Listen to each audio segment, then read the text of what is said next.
As we speak, President Trump is in the White House meeting with French President Emmanuel Macron to discuss the future of Ukraine's security and security guarantees for the continent for years to come. Now, Macron is probably one of the more vocal European presidents to advocate for Europe stepping up for their own security. So the nature of this conversation could be interesting.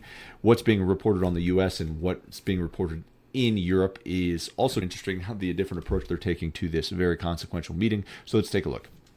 All right, so we're going to start by looking at CNN here locally.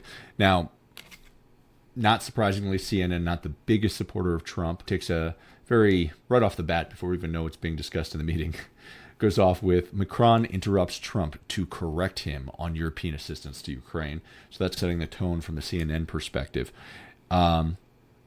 Fox, interestingly enough, not front page news, at least not on their website, and it doesn't seem to be that important when it is down here under special report that they'll be airing tonight at 6 o'clock. Might be a different monetary strategy for Fox, but let's go across the pond then, shall we?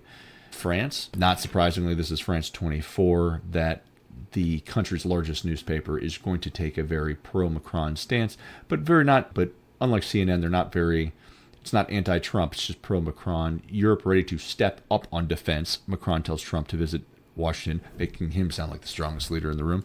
And then let's go to BBC. In classic British style, they're taking on a much more neutral tone. Macron meets Trump at White House for talks on Ukraine.